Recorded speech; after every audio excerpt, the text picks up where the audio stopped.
사건의 이면을 읽고 뉴스의 맥을 짚는 방송 시사인 팟캐스트 시사인사 2부를 시작하겠습니다.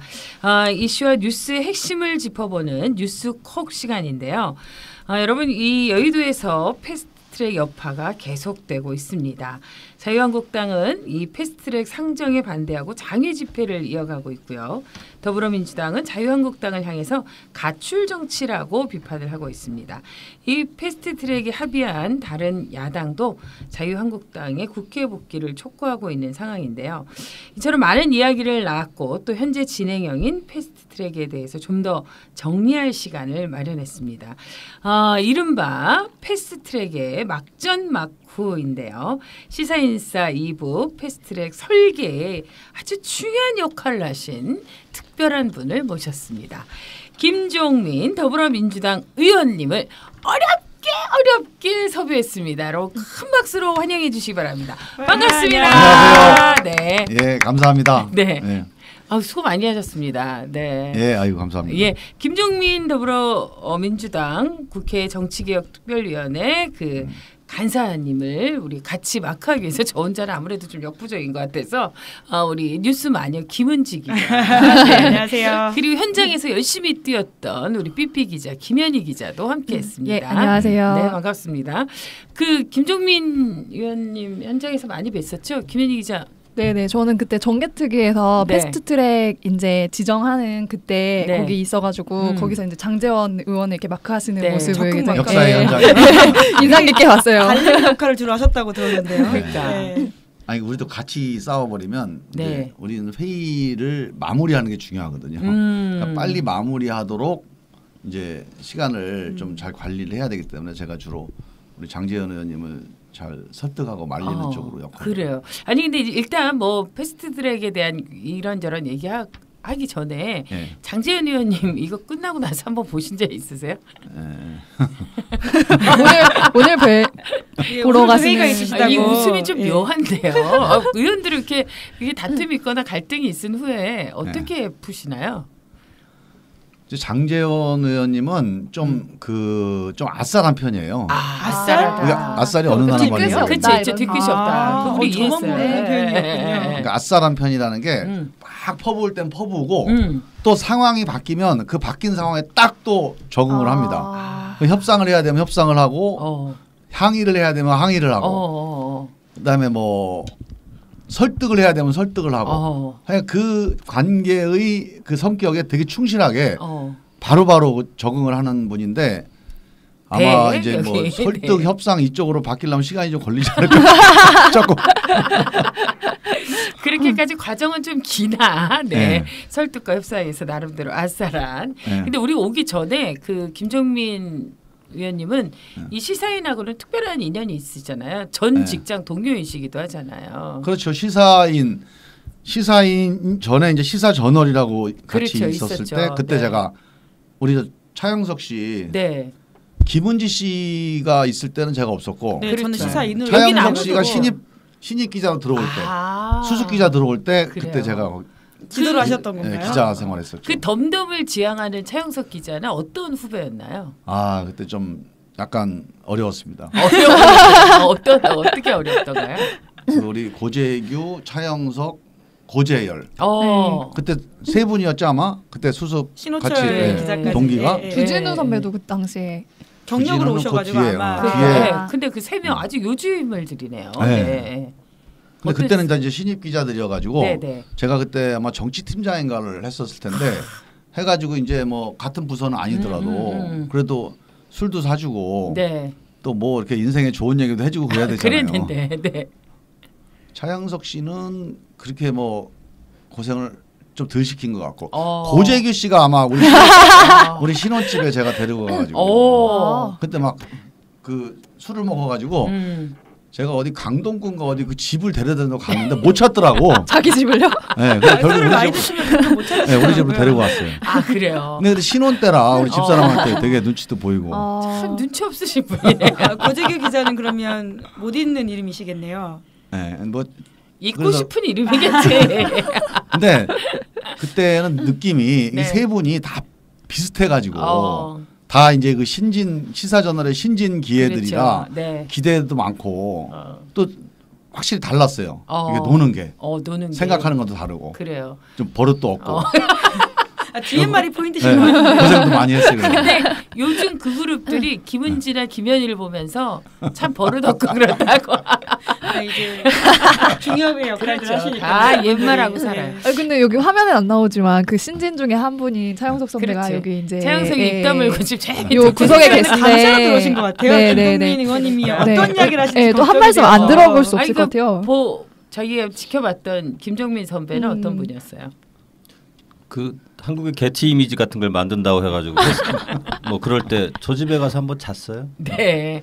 주로 그리고 숙박업을 많이 하셨군요, 정말. 그 한번 그랬고 그 우리 시사인 보면 말말말 코너 이렇게 있는데 네. 그 이제 정치팀에서 담당할 때 본인이 담당하실 때 그 말말말 대신 써주면 문화상품권 10,000원짜리 2개. 오, 센데요 단가가. 네. 네. 맞아 그때 매수를 했던 기억이. 그때 우리 매수에 제일 많이 응해줬던 게 우리 차영석 선배입니다. 아니 그래도 그걸 주시면서 하라고 하는 게 얼마예요? 그러니까요. 그냥 해달라고 하시는 경우도 많거든요. 요즘 애들은 안 주는구나 보니까 시키고서. 근데 상당히 노력을 한 편이에요 그때. 아 그래도. 그래요. 네. 근데 이렇게 확실히 그 전에 같이 한 공간에도 있고 그래서 그런지 몰라도 김종민 의원이 오니까 이 분위기가 스튜디오 분위기가 되게 좀 뭔가 화기애애하고 정말 좋으네요. 그렇죠. 뭔가 친근한 느낌이 또 그래요. 김종민 의원님은 또 기본적으로 좀 친근한 느낌이 있으시잖아요. 아 그래요. 네. 그래서 그런지 몰라도 이 시사인의 윤무영 그 사진부 팀장님께서 김종민 의원 칭찬을 엄청 하셨어요. 아 그래요? 엄청 잘생기시고 아니 또 기사는 안 쓰고 네네네. 뒤에서 이렇게 비주얼적으로 칭찬. 사진으로 봤을 때 굉장히 귀인상이다. 큰 일을 해낼 인물이다. 관상이 관상이 네. 좋다. 네. 들어보셨어요? 그 윤명호 선배 또 약속 한번 잡아야겠네. 근데 이렇게 관상이 아니, 좋다. 자세한 얘기를 들어봐야지. 아 그래요. 근데 이렇게 큰 일을 할 줄 알고 또 윤무영 선배가 미리 여기서 얘기를 한것 끝난다는 같아요. 거예요? 아니에요. 자세히 들어봐야 돼 어디까지 가는지. 아니, 사실은 굉장히 큰 자리까지 네, 가실 제 상이라고 듣기로는 이야기를 아직 했대요. 가실 길이 한참 남았다는 그런 말씀. 그래요. 재선은 할 것 같아요? 재선 아유, 정도가 재선 아닙니다. 아유, 지금 그래요. 윤무영 이거는- 사진이 아 일단 나가는 지금은 거는 재선이 중요합니다. 일단은 이거는 방송 끝나고 복채를 내시면 자세한 얘기를 제가 좀 정리해드리도록 하겠습니다. 어쨌건 이렇게 큰 일을 하고 계신 우리 김종민 의원님과 훈훈하게 이제 시작을 해봤습니다. 먼저 이제 우리가 정리를부터 시작을 해봐야 될 것 같아요. 여러분들도 잘 아시겠지만 뭐 공수처 설치 그리고 검경 수사권 조정 등 이제 3대 법안이 퍼스트 트랙으로 이제 상정이 됐습니다. 이게 이제 끝이 아니라는 건 이제 모두가 다 알게 됐어요. 그런데 최대 이제 330일이 걸려서 본회의에 오른다는 얘기도 이제 모든 국민들이 이제 다 알게 됐거든요. 엄청 공부했어요 우리. 네, 패스트트랙 그래서 자체에 대해서 알게 그렇죠. 된 여의도 얘기죠. 항쟁이 벌어지는 사이에 우리도 엄청 공부를 했어요. 근데 이제 지금까지 여야 사당이 합의해서 이런 게 이제 뭐고 앞으로 또 뭘 더 해야 이 법안이 최종적으로 효력을 발휘하게 되는지 의원님께서 좀 직접 설명을 좀 해주시죠. 이번에 우리가 이제 그 패스트트랙 관련 법안들 특히 이제 선거법 보면서 그렇죠. 어렵다 그러잖아요. 네. 근데요 이 패스트트랙 법안도 무지하게 어렵습니다. 그래서 이번에 이제 이걸 한번 본격적으로 한번 패스트트랙을 한번 해보자.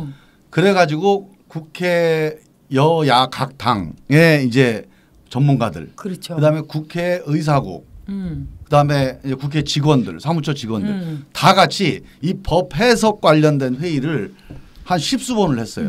그래서 이 법이 이런 거였구나 하는 거를 이번에 이 이제 패스트트랙을 이용을 하면서 이제 여러 가지 이렇게 가려져 있던 법 조항들이 다 확인됐던 건데 그래서 우리가 이제 처음에는 330일이라고 그랬잖아요.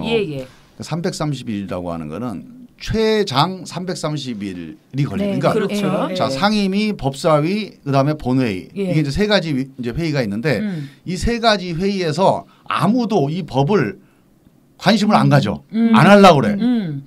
그래도 330일이 지나면 무조건 표결을 해야 되는 그게 이제 패스트트랙의 330일의 의미인데 그러면 이 상임위, 법사위, 그다음에 본회의에서 상임위 위원장, 법사위 위원장, 또 본회의는 국회의장 이 세 분이 이거 해보자. 그러면 다 기간이 줄어들 수 겁니다. 있군요. 그래서 이제 지금 상태로 보면 법사위가 90일이에요. 최장 기간이. 네. 그러니까 법사위원장이 지금 이제 그 한국당 의원이기 때문에 법사위에서는 시간을 90일 다 채울 가능성이 높네요. 단축하기 어렵다. 그래서 90일 다 가는 걸로 보고 예. 이외의 180일, 60일 네. 앞뒤로 있어요.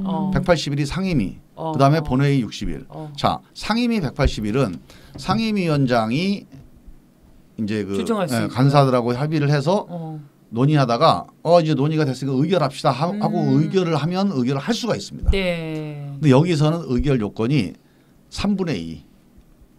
좀 세요. 그러네요. 네. 3분의 2라고 하는 건 뭐냐면 안건조정위원회를 만들게 돼 있거든요. 안건조정이 여당 3명, 그다음에 야당 중에서 이제 그 의석수대로 3명. 그럼 야당 중에 1명 정도만 동의를 하면 그러면 3분의 2가 되잖아요. 네. 그러니까 안건조정위원회도 지금이 패스트트랙 의석 분포로 보면 통과가 가능해요. 그러면 180일까지 굳이 안 가고 중간에 이건 논의가 충분히 됐다 해서 뭐 열흘만 해도 가능하고 한 달만 해도 가능하고 180일 다 갈 수도 있는 거고. 네. 그래서 이게 이제 시간이 되게 유동적이고요. 지금 이제 정치개혁특별위원회에서 그 논의를 그렇죠. 하게 예. 되는 그렇죠. 거죠. 네. 그다음에 이제 90일은 무조건 법사위에서는 이거는 오래 걸릴 한국당하고 합의가 안 되면은 가야 되는 거고. 석 달 동안 묵혀야 되는 거죠. 그다음에 이제 본회의 60일도 쫙 본회의에 올라오잖아요. 그 부의라고 그래요. 부의. 안건이 던져진다. 올라간다는 건데 부의가 되면 회의에 상정하는 권한은 무조건 국회의장 권한입니다. 60일 안에 해야 된다는 거지 60일 있다가 해야 된다는 게 아니에요. 그렇군요. 네. 첫 번째 부의되자마자 바로 상정해도 돼요. 옛날 흔히 말하는 직권 상정이 아닙니다. 우리가 이제 국회의장 직권 상정이 아니고 이건 절차에 의한 상정이에요. 네. 그래서 결국은 이 60일도 조정 가능하고 앞에 180 조정 가능하고 그러니까 90일 플러스 알파가 이 패스트트랙의 기본 소요 기간이에요. 현재로서 엄청나게 다른 네. 거죠. 네. 지금 이제 뭐 만약에 4월 지금 4월 지금 5월입니다. 5월, 네. 5월이구나. 거기다 머물러 계시는 것 서울을 빡세게 보내셨어요. 네. 패스트트랙 통과된 거는 4월 말에 30일. 통과됐잖아요. 네. 그럼 5월, 6월, 7월 법사위 3개월. 그렇죠. 그러면 8월, 9월에도 의결이 가능한데 문제는 이런 물리적인 법적인 시간이 아니고요. 그렇죠. 패스트트랙의 원래 취지는 결정하라고 있는 제도가 아니에요. 결정하기 전에 충분히 토론하라고 만드는 제도거든요. 그러니까 다수파가 결정을 해야 되겠어요. 네. 근데 소수가 반대를 해. 바로 결정을 해야 되잖아요. 그걸 못하게 막은 거예요. 그러지 말고 한 300일 정도의 이 절차를 거쳐서 충분히 소수파의 의견을 들어보고 결정해라. 그렇구나. 표결을 해라. 그래서 지금 필요한 거는 이런 날짜 계산이 아니고 한국당하고 토론하는 겁니다. 근데 지금 그분들이 국회 안 들어와 계시잖아요. 가출해 계셔가지고. 예. 제가 보기에는 한국당이 계속 이렇게 가출하지는 않을 것 같아요. 그래서 한국당과 한 달 정도 안에 본격적인 토론이 시작됐으면 좋겠다는 기대를 갖고 있는데 제가 이게 뭐 주관적인 기대를 하는 건 아니고 이런 거예요. 한국당이 왜 나갔나? 왜 나갔나요? 네. 한국당이 장외 투쟁을 거기서 뭐 결정하고 무슨 새로운 법을 만들려고 나간 건 아니잖아요. 그렇죠. 이거 국민들한테 호소하려고 나간 거 아닙니까? 네. 지금 민주당이 다수당이라고 쟤들 마음대로 한대요 하고 이르는 거예요. 국민들한테 가서. 가서 쟤네들을 좀 어떻게 좀 말 좀 해주세요. 말려주세요 하고 나간 건데 국민들이 야 그러지 말고 가서 잘 얘기해서 어떻게 좀 해봐. 이러면 돌아오는 거고 맞아 나쁜 놈들이네 하고 민주당을 막 이제 혼내면 한국당이 이제 계속 그렇죠. 나가서 이제 호소를 하겠죠. 저는 그래서 이 국민들의 판단이 한 달이면 결론이 납니다. 해보면 아 이게 국민들이 이게 말이 잘 전달이 안 되는구나. 국민들이 이거를 좋아하지 않는구나. 확인하는데 오래 안 걸려요. 그렇죠. 근데 제가 보기엔 국민들이 이거를 그래 니들 잘했어. 내가 민주당 혼내줄게. 이렇게는 안 하실 것 같아요. 근데 어쨌건 이제 가출을 하고 나서 지금 이제 국민들의 어떤 여론을 이제 체감할 거예요. 그분들도. 그렇죠. 근데 그래도 이제 들어오려면 가출한 사람들의 입장에서 명분이 있어가야 그럼요. 되거든요. 예. 집에 그냥 들어가기가 첫벌쭉하거든요. 예. 제가 보기에는 제일 1번 명분은 아까 얘기한 대로 국민들한테 이제 호소하러 간 거니까 국민한테 물어봤더니 야 그러지 말고 알아서 잘 협상해서 잘해 그냥 이게 이제 1번입니다. 네. 국민들이 이렇게 해주셔야지. 그래 알았어. 아이고 이 나쁜 놈들. 민주당을 혼내기 시작하면 이게 이제 정리가 안 되는 거고. 그렇죠. 이것만 갖고는 안 되잖아요. 본질적으로는 결국 여야 간의 정치력이 필요한 거잖아요. 그 지금 말씀하신 그런 내용이 뭐가 있느냐. 네. 그 있죠 지금. 근데 그 미리 이제 그걸 또 얘기해 버리면 이 굉장히 이거 진행이 안 되니까. 어떤 걸 또 던지시려는 기대가 되게. 어쨌든 그럼 우리가 또 파고 들어가면 되니까. 정책 협상을 이제 그래요. 진짜 하시겠다는 실수로 또 건데요. 얘기를 하게 되나? 어쨌든 그럼 이제 차근차근 하나하나 밟아보면 지금 이제 의원님이 설계하고 적극 가담하신 이제 선거제도 개편안에서부터 이제 좀 출발을 해야 될 것 같아요. 네. 제가 보기에는 자유한국당도 이 부분이 제일 중요한 명분 싸움의 그 그렇죠. 키거든요. 이거 그 설명을 좀 해주시죠. 지금 이게요 이제 뭐 제도의 내용은 좀 이따 얘기를 하고 네. 일단 이걸 이렇게 얘기해. 야 어떻게 선거법을 합의를 안 하고 일방 처리를 하느냐. 그렇게 그렇죠. 자유한국당이 이게 이제 주장하죠. 자유한국당의 네. 명분 아니겠습니까? 국회 개원 역사상 그런 게 없었습니다. 막 이랬잖아요. 장제원 의원 아버지 그러게 굉장히 말이에요. 많이 그러나 화제가 되던데. 언론사에서 그걸 그대로 아니다라는 걸. 네. 근데 이제 뭐 그것도 있지만 네. 실제로 선거법이요. 그냥 그동안에 이제 그 독재자들이 마음대로 맨날 개정을 했어요. 그랬죠. 대한민국 네. 헌정사에서 보면. 그리고 1988년도 개정된 이후에는 네. 개정이 딱 한 번 제대로 된 개정 한 번이에요. 그 뭐냐 2004년도 그 헌법소원 헌법재판소에서 왜 지역구 투표한 걸 가지고 비례대표 의석 배분을 하냐 정당 투표를 해라. 네. 그래서 1인 2표제로 바뀐 거예요. 굉장히 큰 네. 변화를 이끌었네요. 네, 그 노회찬 의원이 그때 이제 민주노동당에서 아마 네네네. 그 헌법소원 그게 했을 겁니다. 2004년이었군요. 네.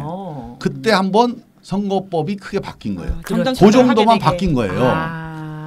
그런데 그리고 나서 이제 매번 지역 비례대표 없어지고 지역구가 늘어나는 변화만 했어요. 네. 그러니까 이 변화는 뭐였냐면 사실은 이게 뭐 그러니까 결국은 기득권을 갖고 있는 사람들이 기득권을 안 놓는 거죠. 그 사실은 합의로 바꾸자 그러면 절대 안 바뀝니다. 왜? 네. 현재 선거법에 유리한 사람들이 다수일 거 아닙니까? 그렇죠. 다 여기 들어와 있는 사람들이 현직에서 네. 영원히 바뀌겠어요? 사실은 난 이게 논리적인 모순이라고 봐요. 이 말 자체가. 합의에 의한 선거법 개정이 언제 있었는지. 저도 그걸 알고 싶어. 그래서 제가 다 찾아봤어요. 전 세계 선거법 개정 역사를. 국민 투표 아니면 국회 다수결이에요. 어떤 선거법도 만장일치로 합의돼서 고쳐진 게 없어요. 국민 투표도 뭐 55대 뭐 45 이렇게 바뀝니다. 그게 민주주의 기본은 다수결이지. 네. 그래서 뭐 독재가 이 선거법이 아니잖아요. 네. 만장일치해서 합의에 의해서 바뀌어진다라고 하는 건 약간의 이게 사실에 대한 오인이에요. 그렇죠. 만장일치. 만약에 그러니까 논리적으로 봐요. 그런데 고양이 자, 목에 누가 방울 타냐. 현재 유리한 사람이 고치려고 하겠어요? 그렇죠. 지금 있는 의석을 갖고 있는 사람, 지역구 갖고 있는 사람이 다수인데 이 사람들이 안 고치고 싶잖아요. 그럼 선거법 개정은 결국 그러니까 선거법 개정을 안 하기 위한 논리가 이제 네. 뭐 합의에 의한 거고 이 말의 의미는 맞는 얘기입니다. 자, 이게 게임의 룰이잖아요. 이게 서로 이해관계가 있잖아요. 그러니까 어떤 다수가 일방의 다수가 소수의 불이익을 강제하는 이런 개정을 하면 안 되죠. 네. 그러면 저항을 해야 되잖아요. 그렇죠. 이건 부당하다. 그래서 서로 공정한 선거법이 되기 위해서는 소수의 의견을 충분히 들으라고 하는 얘기입니다. 근데 이게요. 저는 민주주의 원칙을 우리가 다시 한번 생각을 해야 돼요. 네. 민주주의가 원래 이런 겁니다. 그렇죠. 민주주의가 다수결이 민주주의가 아니에요. 원래 소수든 다수든 얘기를 충분히 해가지고 소수의 얘기를 끝까지 들어야 돼요. 근데 시간이 없어 더 이상. 도저히 안 되겠어. 아니면 소수가 얘기를 하다 보면 이게 의견이 나옵니다. 자, 우리가 자 이번에 제주도로 갈까 강릉으로 갈까. 자, 우리 워크숍 장소를 정하는 거예요. 5명이 모여서 회의를 해요. 근데 3명은 제주도로 가자 그러는데 1명이 강릉으로 가자 그래요. 그럼 1명이 끝까지 주장하다가 네. 대세가 제주도 아닙니까? 그러면 나는 강릉이 좋은데 어쩔 수 없어. 제주도로 가자. 이게 합의입니다. 이 사람이 생각이 바뀌는 게 아니에요. 소수가 생각은 안 바뀌지만 전체적으로 이 공동체 전체를 위해서 자기 생각을 접고 타협을 해주는 거예요. 아니면 강릉에 하루 갔다가 제주도 3일 가자. 타협을 하는 거죠. 이게 합의인 거지. 이 모든 사람을 만족시키는 안이 만들어지는 경우는 없어요. 그래요. 자, 그래서 저는 우리 이 선거법 합의는 논쟁을 해야 됩니다. 토론을 해야 되는데 그 과정에서 소수의 주장도 계속 반영을 시켜 나가다가 결과적으로 합의가 안 되는 지점이 있을 수 있습니다. 그러면 그때 소수의 의견을 갖고 있는 사람이 이 다수의 의견에 동의를 해주는 절차를 수용을 하는 게 그게 합의의 과정입니다. 그렇군요. 그렇게 되면 합의가 될 수 있죠. 네. 이것도 안 된다 근데 그러면 다수결을 합의의 방식으로 수용을 해야 돼. 자, 나는 이거 합의가 안 돼. 하지만 나는 내 입장은 분명한데 이 공동체의 이 결정을 막을 수는 없으니 결정해 다수결로. 나는 반대 기록을 남기겠어. 이게 다수결이에요. 그래서 지금 굉장히 지금 그러니까 열렬한 지금 토론이세요. 저는 굉장히 이거를 공부하는 기분이고. 아니 선거법을 일단, 자꾸 네. 만장일치로 하자는 거에 대해서 아, 너무 알겠습니다. 좀 억울한 거야. 그러니까 사실 이제 그 우리가 오늘 그 김종민 의원님께서 처음부터 딱 정리해 주셨어요. 패스트 트랙은 이게 빨리 결정하라는 것이 아니라 논의를 충분히 하라는 어떤 시간을 주어진 거고 이 과정에서 어떻게 보면 소수의 의견을 충분히 반영할 수 있고 듣고, 동의할 수는 예. 없지만 들을 수 있는 그런 기회들이 있어야 되고 합의에 의한 여러 가지 절차들로 마무리해야 되는 것이 이게 굉장히 중요한 것 같아요. 그래도 어떻게 보면 정당 정치라는 것이 이제 자신들의 이익과 또 이런 것들을 갖고 이제 다투는 건데요. 이 민주당의 입장에서 보면 이번 선거제도 자체가 좀 손해보는 불리할 수 싸움이 있죠. 아니냐. 예, 아까 말씀하셨던 그렇죠. 네, 이런 얘기를 기득권 중에 했어요. 사실은 네. 그 큰 양당 중에 하나가 더불어민주당이니까. 그래서 너무 예. 크게 내려놓으신 거 아니에요 지금? 크게 사실 내려놨습니다. 그리고 당내 반발이나 이런 걱정이 분명히 있을 수 그러니까요. 있잖아요. 네. 진짜 네. 내가 그 좀 우리 회의 때 여러 번 얘기했는데 우리 네. 진짜 민주당은 팔 하나 잘라낸 거다 지금. 아 그렇죠. 근데 이런 거예요. 그래서 누가 이제 학자들이나 정치 평론하시는 분들이 이렇게 얘기를 하시더라고. 사실은 공수처법을 네. 이게 대통령 공약이고 네네. 이게 이제 민주당의 이제 핵심 전략 과제니까 이거를 통과시키기 위해서 선거법을 교환한 거다. 그런 얘기를 많이 했어요. 이렇게 사실. 얘기를 하세요. 네네네. 근데 그건 사실이 아니에요. 만약에 이렇게 보세요. 우리가 민주당이 그래도 제정신 갖고 있는 사람들이면 네. 공수처 하나를 통과시키기 위해서 앞으로 정치 지형을 바꿀 선거법을 완전히 우리가 해서는 안 될 선거법을 선택을 한다? 자해하는 건 바보죠, 아니다 이거는. 이런 거죠. 예. 그러니까 왜 그렇게 네. 했는지 궁금한 네. 거죠. 네. 근데 이제 저는 이렇게 봐야 된다고 봐요. 이게 공수처를 위해서 같이 선거법이 연계되어 있는 건 사실인데 네. 공수처를 위해서 우리가 하기 싫은 선거법을 한 게 아니고요. 우리 민주당 내에도 이 선거법을 해야 된다는 사람, 그다음에 이걸 왜 하냐. 그렇겠죠. 이번 선거까지는 그냥 우리 한국당 그냥 좀 한 50석으로 좀 밀어놓고 다음에 하자. 논쟁이 많이 있었죠. 그런데 이런 겁니다. 단기적, 장기적 두 가지 관점에서 보면 일단은 우리가요. 장기적으로 보면 선거법 개정을 한다는 게 개혁을 하는 거잖아요. 그렇죠. 예. 이 개혁을 하게 되면 이게 우리 민주당한테는 뭐 한 10석 손해라고 자꾸 얘기를 해요. 뭐 그렇다고 치자고요. 10석 손해가 되지만 한국 정치가 바뀔 수 있는 계기는 되잖아요. 근데 우리가 장기적으로 보면 정치가 바뀌는데 우리가 조금 손해 보더라도 한번 가자. 그래 예를 들어서 내가 어디 약속을 하러 가는데 누가 어디서 아파가지고 이 사람 병원을 데려다 줘야 돼. 내가 당장 손해를 보더라도 약속에 늦고 금전적으로 손해 보도 이 사람 병원 데려다 주면 좋은 거 아닙니까? 그럼 이 사람이 훌륭한 사람이 되겠어요, 안 되겠어요? 훌륭하시죠. 이거 훌륭한 사람으로 사는 게 더 좋은 거예요, 장기적으로. 근데 그 한국 정치가 바뀐다는 게 어떤 방식으로 그럼 나아간다는 말씀이세요? 그런 이제 이게 선거법 개정을 하면 네. 비례성이 높아지고 대표성이 높아지고 핵심은 이거예요. 사회적 다양성. 국민은 되게 다양하잖아요. 그렇죠. 근데 국회는 다양하지가 않아요. 50대 남성, 뭐 고위공무원 아니면 운동권 아니면 판검사 딱 비슷해요. 국민은 다양한데 의회는 다양하지 않기 때문에 자꾸 여의도 정치라는 말이 나와요.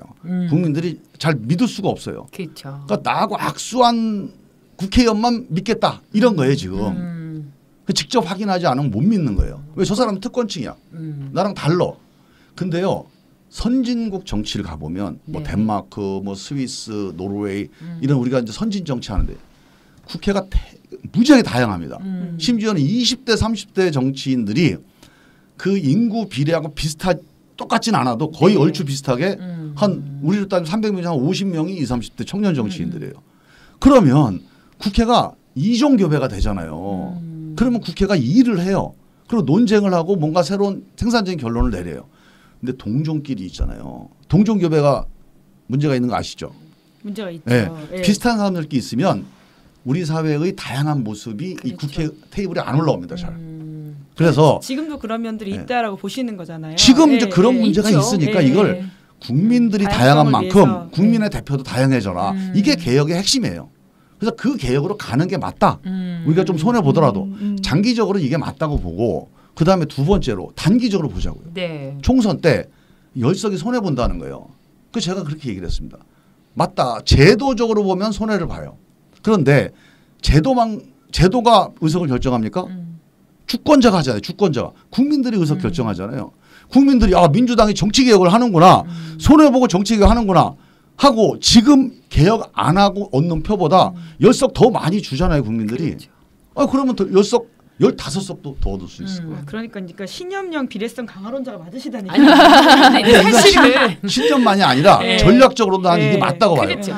정치개혁을 하는 민주당에 저는 10석 이상 표를 너는 몰아줄 국민들, 국민들이 깨어 있다고 봐요. 정치는 근데 어떤 면에서 보면 이게 이제 장기적으로는 그런 그림으로 가야 되고 그래서 많은 분들도 동의하실 수 있을 거라고 생각했는데 김종민 의원도 아까 오시자마자 저 재선 되나요? 어떻게 제일 중요한데요? 뭐 이런 얘기를 하셨잖아요. 사실 나부터도 그렇고 뭐 그런 당사자들은 그런 게 참 중요할 것 같은데 그럼에도 불구하고 나의 재선의 위기에도 불구하고 이렇게 할 수 있는 정치적인 소신 이런 김종민 의원에게 영향을 미친 것은 어떤 걸까요? 근데 이게 단순한 소신이나 신념만 가지고 했다고 그러면 또 이게 전략이다. 안 맞고 네. 실제로 제가 어떻게 네. 이제 토론할 때 설득을 했냐면 네. 우리 의원님들도 그 말이 일리가 있다. 이렇게 한번 보세요. 자, 우리가 뭐 정의당이나 바른미래당이나 한국당이나 다 반문재인 해가지고 1년 내내 네. 그리고 이제 선거법도 개정 안 하고 민주당이 여당인데 그럼 기득권에 안주하고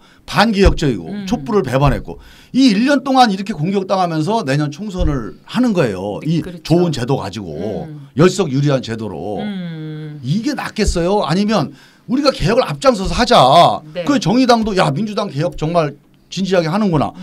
심지어 바른미래당이 저쪽 가까운데도 야 민주당이 그 정도면 정치개혁 진정성이 있다 하고 민주당에 대해서 공격을 안 하고 문재인 정부가 촛불 정신을 그래도 계속 간직하고 있구나. 이렇게 1년 동안 가는 거예요. 그래갖고 내년 총선하는 거 어느 게 더 내 재선에 유리할까 한번 고민해보자. 그래서 많은 의원님들이 실제로 이게 이해관계로만 볼 일이 아니다. 네. 일단 이게 1번. 혹시 이해관계만 따지더라도 이거는 국민들의 몫이지 국민들의 선택이지 이 제도가 결정해 주는 것만 있는 건 아니다. 그래서 한번 해볼 만하다. 우리가 노력하면 된다. 뭐 이런 합의가 있으니까 이게 의원총회에서 계속 통과된 거지. 이게 그냥은 고생하셨네요. 못 가죠. 이게 사실 이제 국민들도 이번에 이 보면 이제 그 패스트트랙 과정에서 이 그 어떤 여의도의 어떤 그 자유한국당이 보여준 이 현상 때문에 선거법 자체에 대한 관심이 사실은 조금 없을 수도 있고 잘 본질을 모를 수도 있는데 이번 선거법 개정안의 핵심은 이런 국민의 다양성을 수용하기 위해서 개혁이죠. 정치 개혁이다. 정치 개혁이다라는 것을 좀 저는 이게 네, 확실하게 이해하셔야 될 것 180만, 같아요. 200만 이 국민 청원이요. 나온 이유가요. 만약에 그냥 민주당을 지지하는 지지자들이 그냥 우리 당이 그렇죠. 공격받았으니까 이거 아닙니다. 민주당은 개혁을 하려고 그러는데 물리적으로 불법적으로 개혁을 막잖아요. 네. 이거 엄청난 일이죠. 그러니까 안 된다고 저 거기다 서명을 한 거라고 저는 봐요. 그렇습니다. 단순히 진영 싸움 때문에 서명한 게 아니라 이게 개혁과 이 개혁을 막는 이 선이 분명하잖아요. 그게 중요하다고 보거든요. 저는 그래서 이 권력에 대한 개혁, 공수처, 그다음 검찰 개혁, 그리고 정치 개혁, 국회 개혁, 이 선거법 이 개혁을 하려고 하는 거에 대해서 국민들이 인정해 주시고 응원해 주시는 거다. 저는 그래서 의미가 있다고 봅니다. 그러니까 정치는 진짜 어떻게 보면 감동의 영역이고 그 감동은 진짜 희생해서 오는 것 같은데 일정 부분 내려놓는 게 진짜 국민한테 감동을 주면 진짜 표에 더 실제로 전략적으로 도움이 되는 방법이라는 말이 그렇죠. 설득력 있는 것 그러니까 같아요. 신념과 소신의 문제가 네. 아니라 이거 전략적으로 플러스 되고 알파.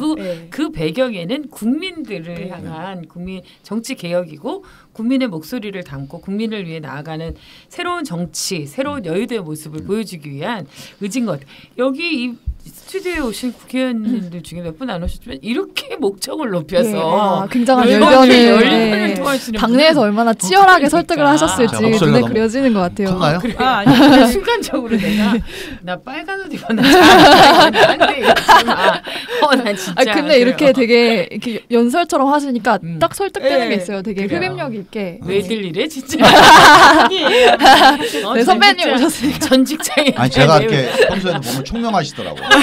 제가요? 제가 처음에 수습할 때 네. 한번 인사를 한 적이 있거든요. 아, 그래요? 그때도 딱 알아봤어요 제가. 아니, 그럼 이제 그 현장 얘기를 좀 해야 될 것 같은데 그 정말 여의도에서 들어눕고 뭐 몸싸움도 하고 이럴 때 김현희 기자도 계속 뻗치기 이 기자가 뻗치기 전문 기자거든요. 근데 저보다 훨씬 네. 여러 더 뻗치게 날에 하셨나요? 밤을 새셨을 것 같아요. 국회의원이 그때 어쩔 수 없으시죠. 4월 23일 날 이제 패스트트랙 한다 그러고서는 거의 그때부터 뭐 30일까지 잠 못 주무시지 않았어요? 그렇죠. 일주일 동안 이제 뭐 우리가 비상대기를 철야로 했고 우리 정개특위는 거의 이제 네. 매일 오후는 다 비상대기를 했거든요. 왜 중간중간에 자고 그랬죠. 밤새면 성동격서라고 그때 김연희 기자가 표현을 하더라고요. 이렇게 저렇게 이렇게 바꿔가시면서. 저 완전 속았어요. 그 정개특위 회의장 바뀌어가지고. 아니 누가 그런 이렇게 지략을 김종민 의원 머리에서 이렇게 나온 건가요? 대단해요 진짜. 뭐 자꾸 그러면 또 이제 제 입으로 또 얘기할 수는 없고. 아니 갑자기 이렇게 또 아니, 겸손 그게 모드로 가시고 또 뭐 있어요? 그 우리 저 심상정 위원장하고 이제 대책을 이제 상의를 했죠. 우리 445호가 행안위 행정안전위원회 사무실이요. 네. 거기가 우리 이제 정개특위 사무실인데 거기를 계속 돌파를 할 거냐. 네, 거의 완전 근데 전원이 처음에 이렇게. 시작할 때는 4월 23일 날 합의하고 4월 25일까지 하자 그랬잖아요. 요 이틀 동안은 우리 홍영표 원내대표님이 그러시더라고. 김 의원 걱정할 필요 없어. 선진화법 때문에 위원장하고 간사하고 위원 딱 들어가면 홍해 바다 쫙 갈라질 거야. 그러니까 저렇게 들어눕거나 네, 방해할 우리 거라고 뭐- 상상 못하신 거죠. 채석같이 그거만 선진화법을 믿었지. 그분들이 발의하셨고 했으니까. 야. 근데요. 홍해 바다는커녕 네. 이게 실제로 정말 우리 다 그렇게 생각을 한 게 선진화법이 무서운 거예요. 그럼요. 제가 예를 네. 드는 게 지금 2015년이던가요? 우리 저 통합진보당, 통진당 그렇죠. 해산돼 이제 이석기 의원이 이제 뭐 국회에서 제명당하고 그랬잖아요. 국회 표결이 있었어요 그때. 그때가 선진화법 개정 이후거든요. 근데 이 통진당이 우리 대한민국 헌법재판소에서 반체제 정당으로 해산된 정당이에요. 그러니까 체제를 인정하지 않는 그런 아주 극단적인 정당이잖아요. 진짜 센 조직이잖아요. 근데 그 통진당조차도 선진화법이 무서워가지고 그때 피켓 시위만 했어요 그냥. 그 다 의사 진행을 방해를 못하고. 들어눕거나 이런 건 상상 뭐 체류탄 이런 건 뭐 거죠. 생각도 못하고 네. 뭐 들어눕고 뭐 문 팩스를 잠그고 이거 말도 안 부수거나. 되는 네. 일이에요. 빠루를 들거나 이런 그러니까 거 우리는 할 수 없는 거지. 그때 예를 보고 우리 민주당도 뭐 120석 있던 민주당도 우리 지난번에 이 선진화법 때문에 우리 그 뭐 테러 필리버스터 방지법 할 때 하셨죠. 예. 필리버스터를 했잖아요. 그렇죠. 예. 다른 방법이 없는 거예요. 국회의원의 무기는 말밖에 피켓 시위 없으니까. 하든지 필리버스터 하든지 그래서 예. 선진화법이 소수당이 막으려면 필리버스터 해라 하고 필리버스터라는 걸 새로 만들어준 그렇죠. 거야. 그러니까 우리는 그 새로운 법에 꾸준히 그러니까 기대서, 법을 예, 존중해서 거죠. 끝까지 네. 한번 해본 거고 근데 그게요 그때 해가지고 민주당이 상당히 지지를 많이 얻었어요. 그때 그랬어요? 굉장히 네. 필리버스터 네, 재밌게 맞아요. 그러니까 봤습니다. 법대로 하면 국민들이 좋아하는 거예요. 그게. 시사인도 그때 중계 열심히 했거든요. 이거 뭐 법대로 안 하니까 국민들이 뭐라 그렇죠. 부르잖아요 지금. 맞아요. 그러니까 우리는 이것까지는 생각을 못했죠. 그래서 홍해바다처럼 갈라질 거라고 봤더니 그래서 한 3, 4일을 계속 이제 이른바 회의 진입 투쟁을 한 거예요. 그 과정에서 이제 사진도 많이 찍혔죠 우리 저쪽 한국당 의원님들이. 네. 지금 뭐 고발되어 있는 상태이기도 하고. 네. 어쨌건 그 홍영표 원내대표가 정말 홍해 바다처럼 쫙 갈라진다고 했는데 갈라지긴커녕 홍해 바다로 출렁이었던 국회의장 아주 이내 바다. 네. 그 붉은 이내 옷을 전술. 입었으니까 다 홍해 있는 바다가 맞네요. 네. 어쨌건 아주 흥미진진합니다. 여기서 잠깐 이 열기를 쉬고요. 2부에서 다시 이어가도록 하겠습니다. 네, 그 모두의 예측을 빗나간 정말 국회 선진화법으로 인해서 그 위원장과 간사가 들어가면 홍해바다처럼 홍해 기적. 네, 홍해 기적이 일어날 거라고 했는데 예상과 달리 정말 엄청난 일들이 일어났지 않습니까? 그 현장에 있었던 의원님으로서 참 여러 가지 생각이 많이 드셨을 것 같아요. 어떠셨어요? 저는 진짜 놀랬고요. 놀랬다는 게 이런 거죠. 저도 이제 옛날에 뭐 민주화 운동도 하고 그랬으니까 네. 그 뭐 도로교통법 위반도 해보고 그러니까 그렇죠. 법을 예전에는, 위반한다는 네. 거는요 보통 사람들한테는 정말 인생의 큰 결단이에요. 그렇죠. 그럼요. 네. 자기가 작은 법이라도 어디 가서 뭘 물건을 훔치던 누구를 때리던 정말 자기 인생을 걸고 결단을 하는 거예요. 그래서 감옥을 가든지 네. 아니면 뭐 진짜 뭐 민주화를 위해서 자기 희생을 하든지. 그렇죠. 근데 이분들한테 그런 결단의 기미는 별로 없더라고. 그러니까 이분들은 법 위에 있는 거 아닌가 하는 생각이 들 정도예요. 그러니까 이 사고방식이 좀 바뀌어야 됩니다. 법 아래에 있는 사람들은 법을 조금이라도 어기면 굉장히 두렵고 눈동자도 그렇거든요. 흔들리고 예. 마음도 흔들리고 정말 이게 좀 떨리잖아요. 근데 이분들은 하나도 안 떨려요. 왜? 그동안에 아마 이 한국당의 DNA가 수십 년 동안 법 위에 그러니까 이분들을 위해서 법이 항상 뒷받침을 하는 그렇죠. 이런 역사를 사는 거예요. 저는 진짜 박정희, 전두환 그리고 그 이어서 우리 저 이명박, 박근혜 이 10년 동안도요. 이분들이 무슨 민간인 사찰을 하던 뭐 우병우 민정수석이 무슨 범법적인 뭐 이런 블랙리스트를 하던 법을 안 지켜요. 네. 법을 안 지켜도 아무 우리는 문제가 없어요. 괜찮다. 네. 그러니까 이 사고 방식이 아직도 안 변한 거예요. 그래서 저는 이번에 깜짝 놀랐습니다.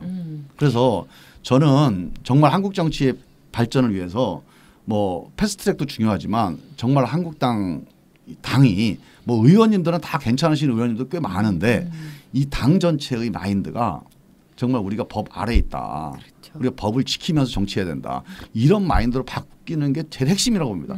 박근혜 대통령이 그 마인드가 없어갖고 국정농단을 한 거예요. 아니 법이 뭔 소용이서 내가 옳은 건데. 그렇죠.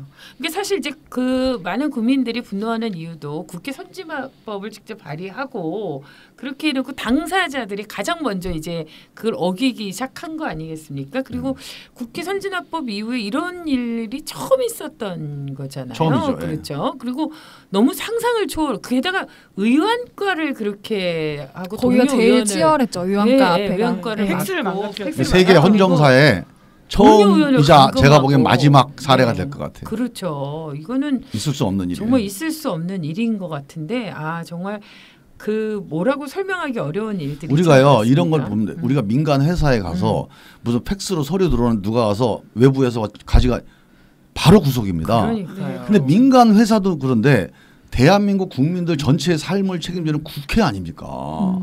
이 국회의 업무를 이렇게 그 사무를 정면으로 방해한 거는 저는 잘 이해가 안 가죠. 게다가 그죠, 동료 예. 의원 아예 감금시키기까지 맞아요. 했잖아요. 네, 지금은 네, 생각해보면 네. 정말 황당한 일인데요. 근데 결국에는 완전 허를 찔렸잖아요. 그 전자 입법 시스템을 네. 통해서. 그렇죠. 근데 그걸 왜 처음부터 그러니까 다들 좀 모르셨던 거 모르고 아니에요? 계셨던 거예요? 예, 이 의원님도? 전자입법 한 번도 한 시스템이라고 적이 하는 없어서. 거는 네. 지금까지 한 번도 안 써본 방식이에요. 아. 왜냐하면 되게 그게 힘들어요. 쓰기가 그래요? 복잡합니다. 아. 그래서 뭐 그 신입 우리 직원들, 국회 보좌관들, 인턴 사원들 신입 교육할 때 그때 교육을 해줘요. 이런 게 있다. 근데 한 번도 안 써봤다. 기회 되면 한번 써봐라. 근데 해보다가 다 안 해. 너무 복잡해가지고. 그래가지고 사실은 다 모르고 있었던 거예요. 근데 어떤 이제 보좌진들끼리 자기들 카톡에서 얘기를 하잖아요. 이거 옛날에 우리 교육받을 때 이런 얘기가 있었는데 이걸 하자. 저도 이제 우리 보좌관도 저한테 전화가 왔어요. 농성하는데. 일단 그래서 내가 야 그거 되는 거냐? 그래서 야 의사국하고 한번 협의를 해보라고 그랬어. 이런 절차로 가면 과연 의안 성립이 가능한 건지 의안 접수가 오케이가 되는 건지 유권 해석을 받으라고 그랬어. 그러니까 의사과. 그래서 선거법이 개혁돼서 이렇게 젊은 의원들이 들어와서 이렇게 디지털 문화도 좀 아니, 기회가 왔다. 의사과 이거 써볼 직원도요. 그 기회가. 의사과 직원도 그 해석을 하는데 한 2시간 걸리는 거예요. 처음 한 번도 안 해봐서 이렇게 되면 이게 이 접수로 유효한 건지를 그러니까요. 해석을 해야 돼. 그러니까 참 이렇게 네. 보면 깨알 같은 이번에 이제 그 패스트트랙 그 상정 과정에서 보면 국민들이 깨알 같은 재미도 예, 있었어요. 국회 상식이 굉장히 풍부해졌어요. 네, 국회 상식도 예. 풍부해지고 뭐 재미난 짤도 많이 돌아다니고 이러는데 그 김종민 의원님이 생각하시기에 결정적인 명장면 네. 이건 정말 잊을 수 없다 이런 명장면이 있다면 어떤 때일까요? 명장면. 본인 이야기를 하셔도 됩니다. 네, 괜찮아요. 제가 네. 아니 그러니까 이게 근데 이게 너무 자세하게 얘기하면은 또 이제 걸릴 것 같고. 저희가 편집을 잘해요. 네, 마지막에요. 네. 그날이 우리가 패스트트랙 통과시킨 날이 4월 30일인가요? 네, 4월 29일 월요일이 이제 하고 월요일 지나서 화요일 이제 새벽에 통과됐죠. 그러니까 월요일 날 저녁이죠. 월요일 날 저녁. 마지막 김관영 대표의 제안이 권은희 의원의 공수처 법안을 별도로 발의하겠다. 이 제안이었잖아요. 같이 이제 태우자. 이제 올라가자. 이거를 제가 1시 반인가 들었어요. 이철희 수석이 잠깐 보자고 그러더라고. 낮 1시 반에. 이건데 홍영표 대표가 홍 대표는 이제 여기까지 왔는데 어떡하냐 가자. 이게 말이 안 되는 건 누구라도 상식적으로 잘 이해가 안 된다는 건 누구나 너무 분명하잖아요. 근데 합리적이진 않지만 이미 큰 물결이 지금 가고 있으니 이걸 다시 멈춰 세울 수는 없다. 가자. 근데 이제 대표님 이해찬 대표님한테 김관영 대표가 이렇게 하자입니다. 근데 이걸 안 받으면 어렵겠습니다. 근데 이해찬 대표는 또 의외로 상당히 원칙적인 부재 이 양반은. 그렇죠. 보기에도 의외는 아닌데요. 아니, 의외가 아니에요. 요새 이 양반이 되게 유연해졌거든.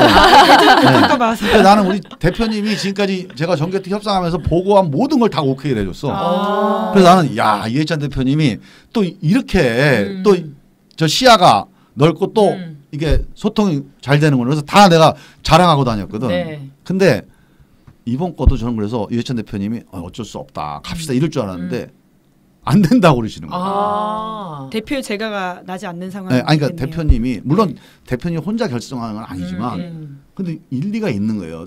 이해찬 대표 말씀은 뭐냐면 야 이거는 국민들한테 명분이 없지 않냐. 우리가 패스트트랙도 지금 야당 반대 그러니까 한국당 반대로 하는 판인데 법안도 이렇게 막 무리하게 2개씩이나 올리는 게 이게 협의가 안 된 걸 국민들한테 이제 알리는 거고 이건 도리가 아니다. 내부에 이렇게 진지한 토론이 있었군요. 하루라도 한 번 더 밀어봐라. 안 된다고 던져놓고 그 홍영표 대표가 설득을 했죠. 누구를요? 이해찬 대표.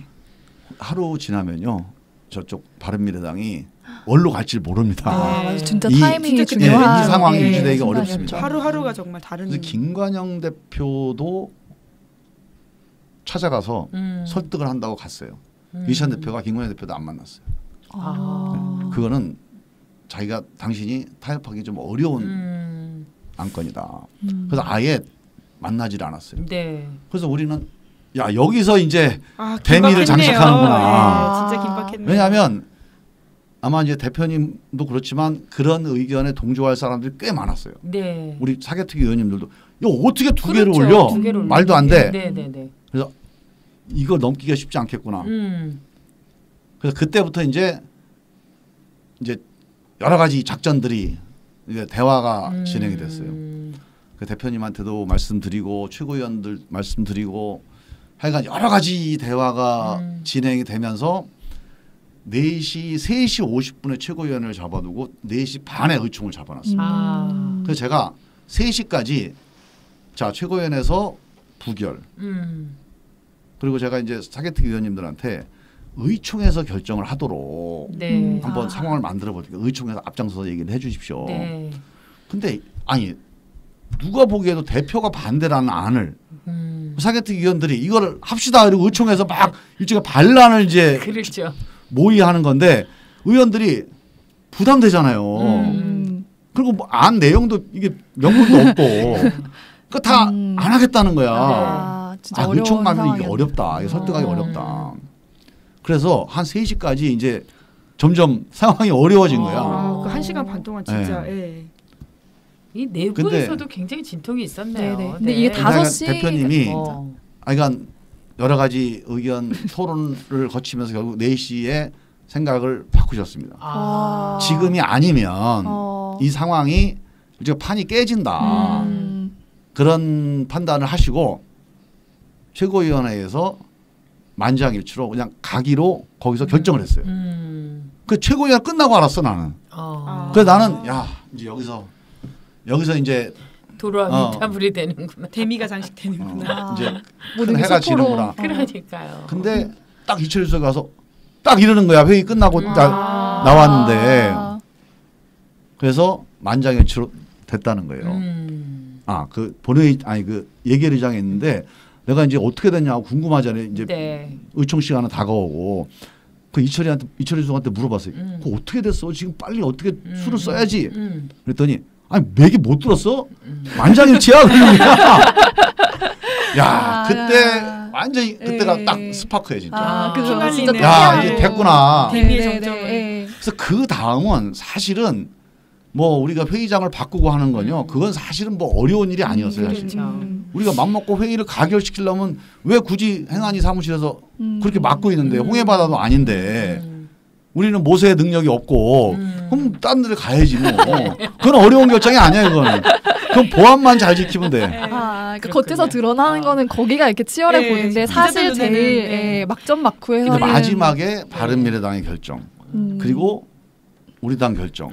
그래서 우리 끝났잖아요 이게. 그렇죠. 진짜 첩첩산중이라 그 다음에 박지원 대표가 맞아. 안 된다는 거예요. 민주평화당 의총했어요. 민주평화당이 한밤중에. 기자회견을 했다는 거야. 안 된다고.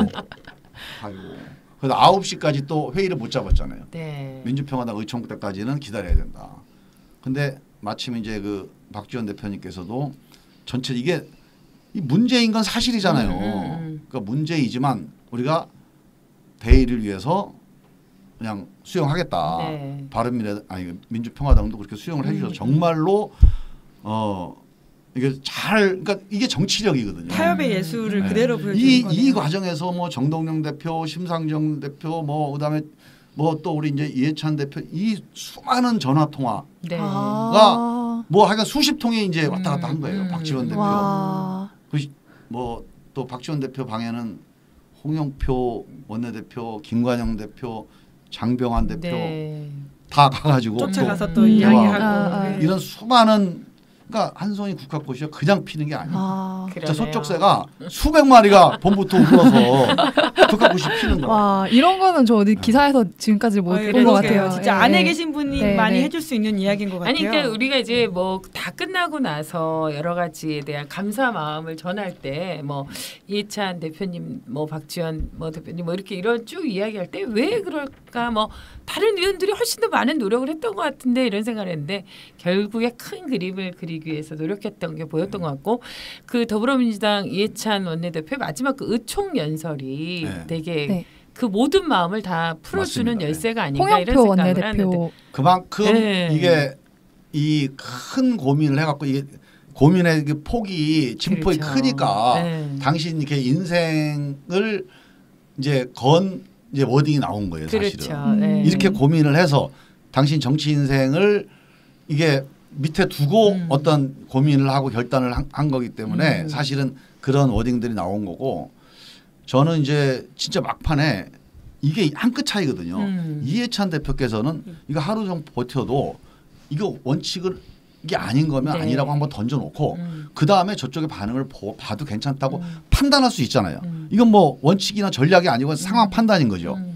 홍영표 대표는 하루 더 지나고 이 밤이 지나가면 끝난다. 저쪽은 어려워진다. 이거 뭐 이렇게 될 수도 있고 안 될 수도 있고 아무도 몰라. 그렇죠. 내일 일은. 근데 이 두 가지 상황 판단 중에서 어떤 판단으로 가느냐가 이게 역사의 수레바퀴를 또 그렇네요. 예, 바꿔놓는 거거든요. 왠지 그 각 방마다 유행가 가사 노래가 이렇게 한 방에 주제가처럼 지금 막 저는 흘러나오네요. 막 그 어쨌건 그 긴박했던 그 순간순간 그 정말 가장 기본적이었던 거 원칙을 지켜 어떻게 보면 그 이해찬 대표가 얘기했던 원칙이라는 것도 큰 틀에서 보면 국민에 대한 그렇죠. 정치권의 신뢰 이걸 일체 국민한테 면목이 없다는 거죠. 그렇지만 그걸 큰 그림에서 개혁을 통해서 국민에게 보답하겠다라는 그 뜻이 담겨 있어서 이번 그림이 나왔던 거고 그게 역사의 또 한 장면이 될 거라는 생각을 해봅니다. 근데 이번 선거 개혁안이 그래서 그런지 몰라도 한국 정치를 요동치게 할 20대 국회 최대 사건이라고 이제 시사인에서 커버 스토리에서도 쓰고 평가했거든요. 평가했는데 아 그래? 20대 벌써? 예, 청관율 기자가 벌써 그렇게 평가를 했습니다. 이제 어떤 면에서는 안 해도 될 것 같아요. 이것만 해도 벌써 다 20대는 뭐 크게 장식할 수 있을 것 같다 이런 평가에 대해서 어떻게 생각하세요? 근데 그게 뭐 어느 소설에 나오는지 모르겠는데 하여간 모든 찬란한 거는 다 이후에 남아 있다. 뭐 이런 뭐 비슷한 구절이 있어요. 실제로 시작입니다. 앞으로 어떤 일이 벌어질지는 모르지만 하여간 이보다 더 큰 일이 벌어질 거라고 봐야죠. 그래요. 왜냐하면 이거를 우리가 이제 물줄기로 비유를 하면 한국 정치의 물줄기가 흐르고 있는데 이게요. 흘러다가 어디로 가냐면 여의도라고 하는 늪으로 계속 가는 거예요. 네. 그 늪에 가서 계속 썩어. 그래서 이 물줄기가 제대로 된 물줄기가 안 돼. 이 물줄기를 국민들이 있는 국민의 바다로 향하게 만들어야 돼. 이 물꼬를 잠깐 튼 거예요. 이 물꼬가 10cm인지 1m인지 모르는 물꼬가 지금 터진 겁니다. 이 물꼬가 터져서 정말 국민이 있는 바다로 이 정치의 물줄기가 향하게 되는 이 물줄기가 이제 제대로 막 용기 있게 그리고 장엄하게 물줄기가 흘러가는 그게 좀 큰 사건이죠. 이 물꼬만 터진 거예요 지금. 그래서 저는 그 물줄기 그 바다로 가는 물줄기가 만들어질 수 있을 거다. 저는 그 희망을 갖게 된 게 너무 기대가 돼요. 그렇군요. 근데 제가 20대 국회에 시인이 정치인이 돼서 또 그것도 하나의 감동이었는데 숨은 시인이 한 분 더 계셨거든요. 그건 숨어 있는 시인이었어요. 그럼 제가 도정환 선배한테 또 너무 죄송스럽고 근데 사실 제가 옛날에 국문과를 나왔어요. 그 대학교 때. 예전에 국문과를 나오셨다 그래서 대학 시절에 시를 좀 쓰셨나요? 그렇군요. 네. 시는 아니고. 아 그래요. 네. 편지만 썼겠죠. 연애 편지 이런 거. 시 쪽은 아니고 이제 굳이 따지면 산문 쪽인데. 네. 대변인 하신 그때 이제 습작도 한번 했는데 네. 그 습작했던 걸 어제 잊어버려가지고 그걸 안 잊어버렸으면 다시 또 어떻게 필력은 좋은데 기억력이 나빠서 아니 어디다가 제가 써놓은 걸 잊어버렸어. 그러니까 지금 어디다 뒀는지 이제 모르는. 재선 국회의원 하셔야죠. 무슨 산문은 지금 진짜 위대한 작품이 나올 뻔했는데 어디다 뒀는지 몰라가지고 다행이네요. 여러 산문을 쓰시는 작가분들이 좀 당분간 여유 있으실 것 같네요. 지금 이제 뭐 여러 가지 이야기들 또 새롭게 듣는 이야기들도 있었고 그래서 그때 긴박했던 상황도 있었는데 어쨌건 이 큰 강물이 국민의 바다로 향하기를 모두가 이제 바라보는데 문제는 이제 일단 패스트트랙도 탔고 그런데 이렇게 자유한국당이 이제 계속 장애 집회를 가게 되면 국회가 이제 장기적으로 소강 상태에 빠지지 않을까 이런 염려가 있고요. 예. 또 그러다 보면 또 추경이나 뭐 미세먼지 방지 뭐 소방관 국가직화 등 아주 다양한 현안들이 처리되기 어렵지 않나 이런 문제들에 대한 염려가 있어요. 이런 문제는 어떻게 보십니까? 이제 지금이야말로 정말 국민을 위한 정치력이 필요한 때거든요. 이 패스트트랙까지는 아주 초보적인 정치력이에요. 그렇죠. 뭐 이건 작전 잘 짜면 만들어낼 수 있는 정치력인데 정말 이걸 넘어서서 이제 새로운 또 협상의 물꼬를 트는 거.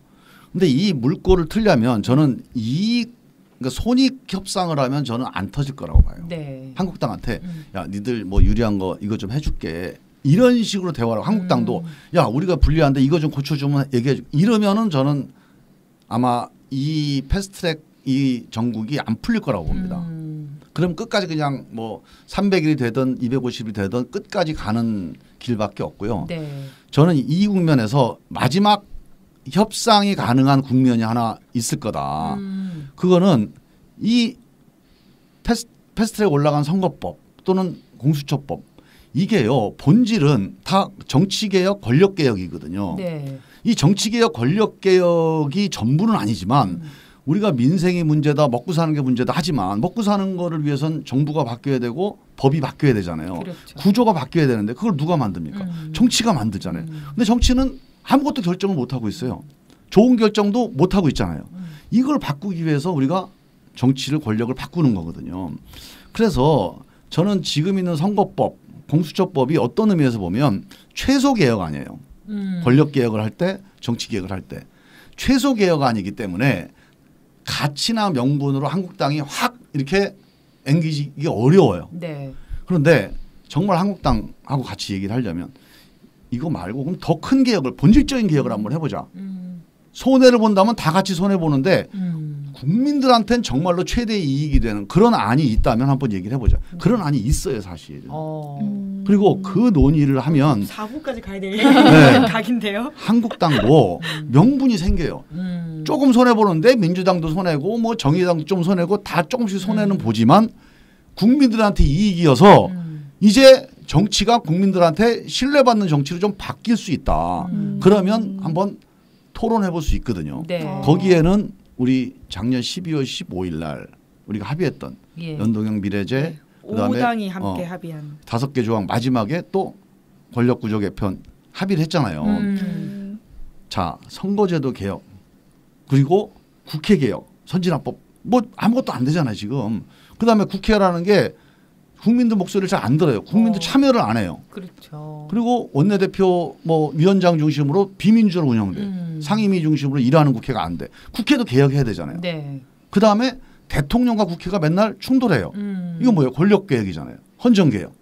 그러니까 대통령과 국회가 서로 협력해서 좀 일하는. 이대로 가면요. 진짜 세종대왕이 와도 대한민국 이게 새로운 대한민국 만들기 어렵다. 아니, 그러니까 마지막에 뭔가 힌트가 되는 것 같은데 이 하여간 권력개혁 쪽에 좀 그래서 아니 맞히는 것 같은데요. 선거개혁, 네. 국회개혁, 그다음에 헌정개혁이 네. 다 같이 네. 뭉쳐지는 게 정치개혁이거든요. 그렇죠. 이 정치개혁을 한번 해보자 그러면 한국당도 한번 해보자 이런 생각을 할 사람들이 몇 명이 될지 모르지만 있을 거라고 봐요 저는. 그래서 그런 정도의 근본적인 정치개혁. 근데 이걸 가지고 자꾸 뭐 내각제로 가자 이렇게 되면 안 되고 그건 네. 국민들이 반대해서 못 해요 그거는. 현재 있는 대통령제 하에서 충분히 우리가 헌정개혁을 할 수가 있거든요. 우리 방향은 무슨 내각제로 가느냐 이게 아니에요. 대통령제로 가느냐가 아니고 대통령과 의회가 어떻게 협력해서 국민들을 위해서 일하느냐. 그렇죠. 이게 목표거든요. 그걸 위해서 여러 가지 개혁의 방향과 방법이 있잖아요. 이런 논의를 터놓고 해서 정말 정치를 이렇게 하면 바꿀 수 있구나. 네. 그런 희망이 있다면 저 한국당 사람들도 아 이게 뭐 공수처 해가지고서 뭐 자기들 잡아가두려고 한 게 아니구나. 뭐 선거법 해가지고서 뭐 좌파 독재 하려고 한 게 아니구나. 그게 가능한 지점이 저는 있다고 보거든요. 네. 저는 그거를 지금 이제 장외 집회를 하시니까 지금 가서 얘기하면 안 들릴 거고 조금 이제 국민들하고 대화 좀 해보시고 난 다음에 네. 조금 이제 마음이 열릴 때가 되면 전 그 얘기를 호소를 해서 정말 우리가 이거 말고 최소 개혁 말고 최대 개혁으로 한번 가보자. 네. 검경 수사권 조정도 합의할 수 있다고 그랬거든요. 공수처도 자 그러면 당신들이 걱정하는 거 빼고 정말 국민들을 위해서 이게 대통령 권력을 통제하기 위해서 만든 제도예요. 그 야당이 하자 그래야 돼 사실은. 근데 이게 거꾸로 됐어 지금. 그래서 그런 원래 원칙대로 다시 가자. 선거법도 이 최소 개혁 말고 자꾸 어렵다 그러잖아요. 네. 그러니까 쉬운 걸로 가자. 근데 일단 아까 이야기하신 것처럼 물꼬만 텄는데 이제 시작에 불과한데 앞으로 나가야 되는데 문제는 김종민 의원님이 속해 있는 이제 정개특위나 사개특위가 6월 말이면 이제 활동이 종료가 된단 말이에요. 그렇죠. 예.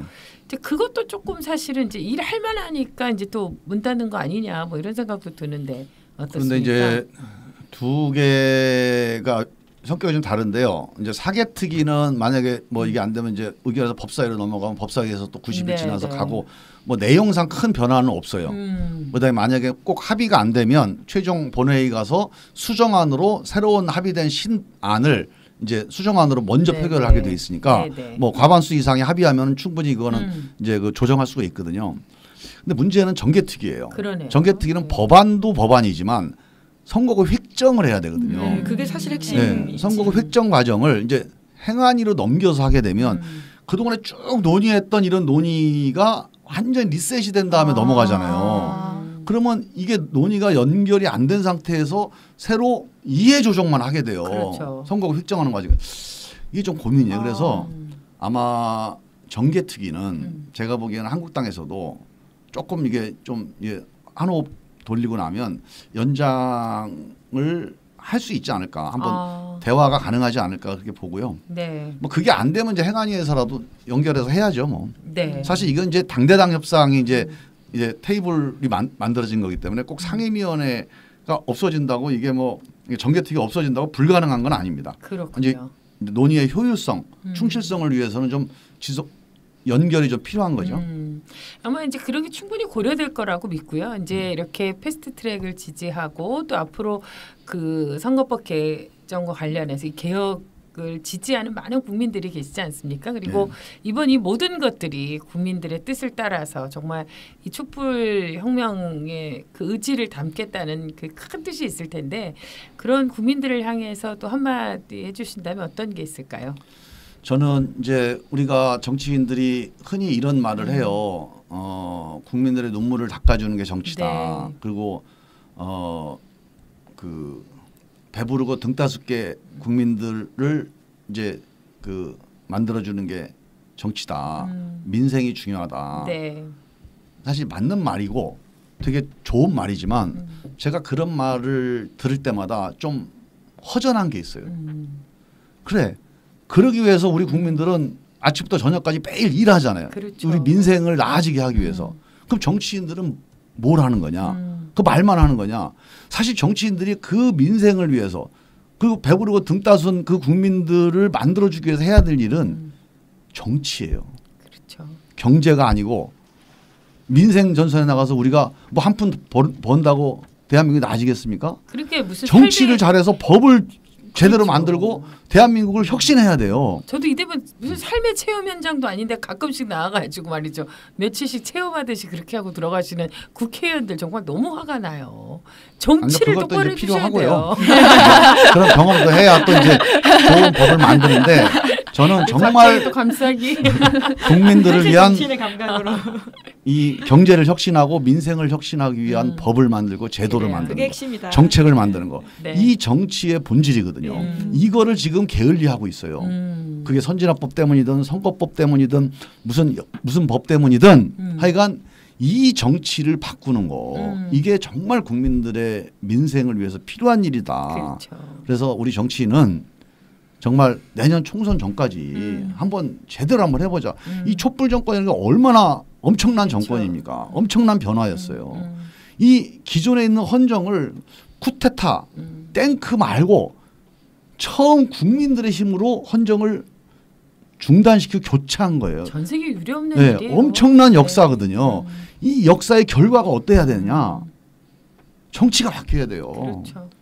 이게 무슨 최저임금 올리고 뭐 혁신 경제 한다고 해서 인터넷 뱅크하고 이거 정도 갖고 되는 일이 아니에요. 최순실 징역 가고 이걸로 끝나서는 안 될 일이거든요. 정치를 바꾸고 권력을 바꾸는 데까지 가지 않으면 그 엄청난 우리 촛불의 민심, 그 수고, 그 눈물, 그 땀을 거기에다가 보상하고 그거에 응답할 수가 없어요. 네. 그래서 저는 정말 우리 정치가 글로 갈 수 있도록 국민들께서 채찍질 해주셔야 된다. 네. 오늘 이렇게 김정민 의원하고 만나면서 그 마음이 절절하게 전해져서 그 패스트트랙 그 현장의 그 감동이 그대로 살아났고 앞으로 또 우리가 어떤 마음으로 정치권을 바라봐야 하고 국민은 또 어떤 태도로 이 정치권을 격려하고 응원하고 때론 채찍을 해야 될지 그런 많은 생각들을 하게 했습니다. 마지막으로 이런 쏠쏠한 재미 별책 부록인데요. 네. 정기특위 굉장히 중요한 지금 밖에서 고생하고 계시는 개고생하시는 장제원 의원에게 한마디 사랑을 담아서 돌아오시라고 네, 한마디 좀 해주시죠. 저는 장제원 의원이 정말 우리 정치가 요구하는 게 뭐다 이걸 아주 정확히 아시는 분이라고 봐요. 그래서 전 장제원 의원이 정말 우리 당내에서 황교안 대표님, 나경원 대표님과 잘 대화를 하셔가지고 한번 정치 한번 바꿔보자. 정치가 안 바뀐 상태에서 누가 이기고 지고 재선하고 삼선하고 이게 무슨 의미가 있습니까? 2% 신뢰도를 갖는 국회에서 5선하고 10선을 한들 그게 무슨 의미가 있어요? 그래서 정치 한번 바꿔봅시다. 그 얘기를 우리 황교안 대표님, 나경원 대표님하고 잘 해가지고 빨리 만나자. 네. 만나면 우리가 할 얘기가 있어요. 그래요. 장제원 의원뿐만 아니라 이인재 의원한테도 한마디 하셔야 되는 거 아닌가요? 지역에서 한때 겨뤘던 너무 옛날 얘기야. 너무 잊혀지신 분. 근데 지금 장제원 의원한테 이야기하는데 저를 막 너무 바라보면서 내 얼굴이 장제원 의원 같이 생겼나. 애절하게 말씀하셨어요. 네, 어쨌건 바쁘신 가운데도 오늘 함께해 주셔서 너무 감사드리고요. 사실 이 김정민 의원의 의정활동 많은 분들이 응원하고 있고 지켜보고 있고 또 이렇게 동료 선후배들도 관심 있게 보고 있으니까요. 열심히 하셔서 감사합니다. 네, 좋은 모습으로 늘 기대에 부응하는 그런 정치인이 되셨으면 좋겠습니다. 개혁의 선봉에서 늘 김종민 의원이 함께해 주시기를 기대해 보도록 하겠습니다. 체험 삶의 현장도 가끔 나오시고요. 네. 고맙습니다. 예, 열심히 하겠습니다. 감사합니다.